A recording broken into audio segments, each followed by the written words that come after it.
It's hard to believe it's 25 years since the sad demise of the late Princess Diana, Princess of Wales.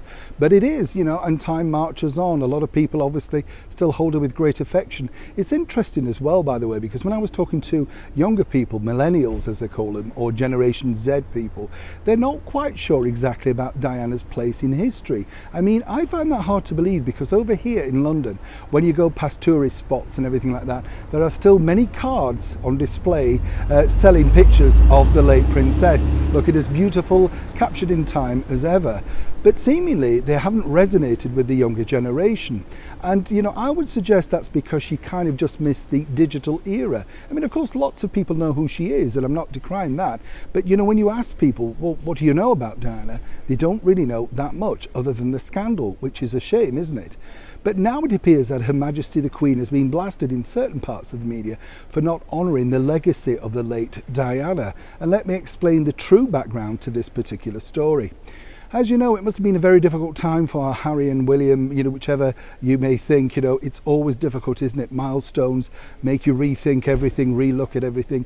And as we know, Harry has openly spoken about how he feels his mother's with him, looking over his shoulder. And as he openly said in that interview, he felt that she'd already sorted out William and now it was his turn. Strange turn of events, but you can see exactly how deep it really goes for Prince Harry, And, the bottom line is it's still traumatizing, clearly, for him. A lot of people don't like the fact that he uses the media to mention his mother. It's his prerogative, it's his mum. That's basically what you could say, Whichever way you look at it, it's truly up to him. I think he says a lot of the wrong things, like in the interview when he says people were crying, and it wasn't really their mum, they didn't know her. They were expressing love and gratitude for everything she'd done, Harry. So really, that was a little ingracious of you, to say the least. More importantly, though, what I find fascinating is that Her Majesty the Queen, along with senior members of the British monarchy, were recently attacked because apparently they haven't honoured the legacy. Let me tell you how this worked. Prince William was asked in great detail by his father and Her Majesty the Queen exactly how he would like this particular situation marked.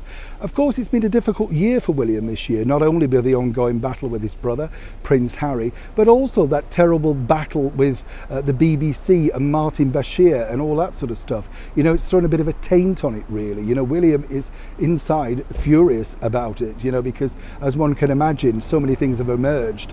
And Diana's brother, Earl Spencer, is actively now trying to push forward with that. So it's really unkind to say that Her Majesty wasn't thinking of Diana, or indeed Prince Charles, or indeed all senior members that would have known her, spent time with her. But you have to agree and honour the fact that it was William's mother, and it's up to him to decide exactly, as a senior member of the British monarchy, how he wanted her legacy to be remembered in public.